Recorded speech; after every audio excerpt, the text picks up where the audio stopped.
नमस्कार, मैं अभिनय आकाश और आप देखना शुरू कर चुके हैं प्रवास साक्षी का special show most reliable information यानी एमआरआई। आप जब कभी एयरपोर्ट पर जाते हैं तो आपको हर पल अपनी फ्लाइट का इंतजार रहता है। नजरें विमानों के आगमन प्रस्थान की जानकारी देने वाली डिस्प्ले बोर्ड पर रहती है। यह अनुभव थोड़ा हटकर होता है। हवाई अड्डे पर आपको हर तरह के लोग देखने को मिलते हैं। कुछ अपनी यात्रा को लेकर उत्साहित होते हैं तो कई खाते पीते और शॉपिंग करते हुए नजर आते हैं। आप किसी ऐसे इंसान के बारे में जानते हैं जो सालों से एयरपोर्ट पर रह रहा हो। ये बात सच है कि मेहरान करीमी नासेरिक ने पेरिस एयरपोर्ट के टर्मिनल 1 पर 18 साल गुजारे, लेकिन क्या वास्तविक जीवन में अमेरिका में कुछ ऐसा ही संभव हो सकता है? अमेरिकी राष्ट्रपति डोनाल्ड ट्रंप जन्मजात नागरिकता को समाप्त करने की दिशा में अपने कदम बढ़ा दिए। ऐसे में बड़ा सवाल है कि H-1B और L-1 जैसे अस्थायी वीजा पर अमेरिका में काम करने वाले भारतीयों के अमेरिका में पैदा होने वाले बच्चों पर क्या असर होगा, वे किस देश के नागरिक कहलाएंगे। जन्मजात नागरिकता खत्म। अमेरिका के नए विदेश मंत्री मार्को रूबियो और विदेश मंत्री एस जयशंकर के साथ बातचीत हुई। उन्होंने कहा कि हम इस मुद्दे को लेकर बेहद गंभीर है।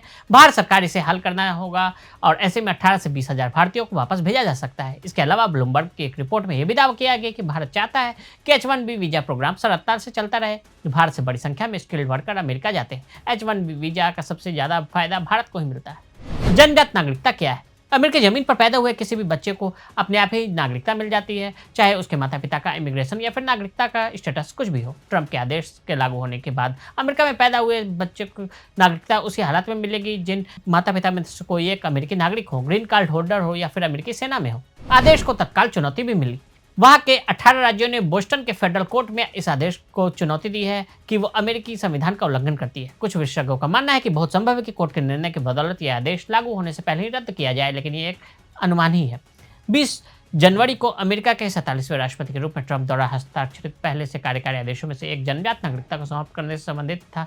आदेश में 30 दिन का बफर था और 19 फरवरी के बाद गैर नागरिक जोड़ों से पैदा हुए बच्चों को अमेरिकी नागरिकता से वंचित कर दिया जाएगा, ऐसा कहा गया था। इसमें वही डेमोक्रेटिक पार्टी शासित कई राज्यों द्वारा अपील किए जाने के बाद एक संघीय न्यायाधीश ने इसे स्पष्ट रूप से असंवैधानिक बताते हुए जन्मजात नागरिकता को समाप्त करने वाले कार्यकारी आदेश को अस्थायी रूप से अवरुद्ध कर दिया है। ट्रंप ने कहा है कि उनका प्रशासन जन्मजात नागरिकता को प्रतिबंधित करने के उनके प्रयासों को अस्थायी रूप से रोकने के लिए संघीय न्यायाधीश के फैसले के खिलाफ अपील करेगा।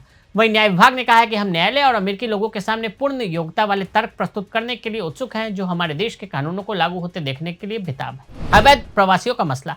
राष्ट्रपति ट्रंप के इस आदेश से जुड़े तकनीकी पहलुओं से ज्यादा बड़ा सवाल उन स्थितियों का है जिनमें इन आदेश की जमीन तैयार हुई। अगर अमेरिका में अवैध प्रवासियों का मुद्दा लगातार बड़ा होता गया तो इसमें भारत से जाने वाले अवैध प्रवासियों का योगदान भी कम नहीं है। ऐसे में भारतीयों की संख्या 7,25,000 बताई जाती है, जो मैक्सिको और अल सल्वाडोर के बाद सबसे बड़ी संख्या है। भारतीय मूल के लोगों पर क्या असर? अमेरिका में फिलहाल 4.8 मिलियन यानी 48 भारतीय मूल के लोग रह रहे हैं, जो अमेरिका की कुल आबादी का 1.47% है, जबकि 34% लोग अमेरिका में पैदा हुए हैं। इनमें से ज्यादातर इससे नए बदलाव से प्रभावित होंगे। बड़ी तादाद में भारतीय मूल के वे लोग हैं जिन्होंने अमेरिका की नागरिकता जन्म के वक्त यहाँ हासिल की थी। अगर यह नीति लागू होती है तो H-1B वीजा जैसे अस्थायी वर्क वीजा के तहत काम कर रहे, ग्रीन कार्ड का इंतजार कर रहे लोगों के बच्चों के जन्म का अधिकार आधार पर अमेरिका की नागरिकता नहीं मिलेगी। डंकी रूट पर रोक जरूरी। संख्या उन भारतीयों के लिए भी मुश्किल खड़ी कर सकता है जो वैध तरीके से पहुंचे हैं और अपनी शिक्षा व काबिलियत से दोनों देशों के शान बढ़ा रहे हैं। अमेरिका की नागरिकता नीति क्या होगी यह उसका घरेलू मसला है, लेकिन भारत के लिए जरूरी है कि एक लोगों को अवैध तौर पर विदेश पहुंचाने वाले डंकी रूट पर प्रभावी रोक लगे, ताकि विकसित देशों में व्हाइट कॉलर और ब्लू कॉलर जॉब्स के लिए श्रम शक्ति की सप्लाई के वैध, सुरक्षित और सम्मानपूर्ण रास्ते पर आवाजाही बढ़ती रहे।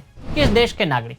अमेरिका में भारतीयों के जीवन को घेरने वाली यह अराजकता ट्रंप के अमेरिकी नागरिकता के अर्थ और मूल्य की रक्षा शीर्षक वाले कार्यकारी आदेश के बाद आई है। यह आदेश अमेरिकी संविधान के 14वें संशोधन की पुनर्व्याख्या है। अमेरिकी संविधान के 14वें संशोधन में कहा गया कि संयुक्त राज्य अमेरिका में जन्मे या प्राकृतिक रूप से जन्मे सभी व्यक्ति उसके अधिकार क्षेत्र के अधीन संयुक्त राज्य अमेरिका और उस राज्य के नागरिक हैं जहां वे रहते हैं। कार्यकारी आदेश इस बात पर ध्यान आकर्षित करते हैं कि कौन उसके अधिकार क्षेत्र के अधीन नहीं है और उसमें अवैध अप्रवासी अस्थायी कार्य वीजा धारकों के बच्चों को शामिल नहीं किया गया है। क्या ये बच्चे भारतीय नागरिक बनकर वापस आ सकते हैं? बड़ा सवाल यह है कि क्या स्वतः नागरिकता का विकल्प खत्म हो जाने के बाद भारत लौटने पर क्या वे भारतीय नागरिक बन सकते हैं? एक आवर्जन विशेषज्ञ का कहना है कि इसका मतलब यह है कि 19 फरवरी 2025 से अमेरिका में इस प्रकार के अस्थायी कानून स्थिति वाले माता पिता से पैदा हुए बच्चे स्वचालित रूप से अमेरिकी नागरिकता प्राप्त नहीं करेंगे। इसके बजाय उन्हें संभवतः प्राकृतिकरण प्रक्रिया से गुजरना होगा या अपने माता पिता के माध्यम से नागरिकता के लिए आवेदन करना होगा। अगर ट्रंप की चली तो स्थिति फिर से उस स्थिति में आ जाएगी, इसलिए ऐसे बच्चों की नागरिकता से जुड़ा सवाल प्रासंगिक बना हुआ है। वहीं विशेषज्ञ का कहना है कि अमेरिका में जन्म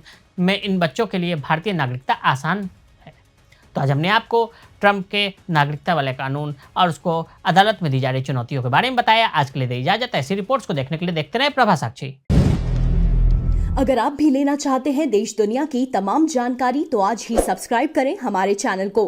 साथ ही नीचे दिए बेल आइकन को जरूर दबाएं ताकि हर अपडेट आप तक पहुंच सके।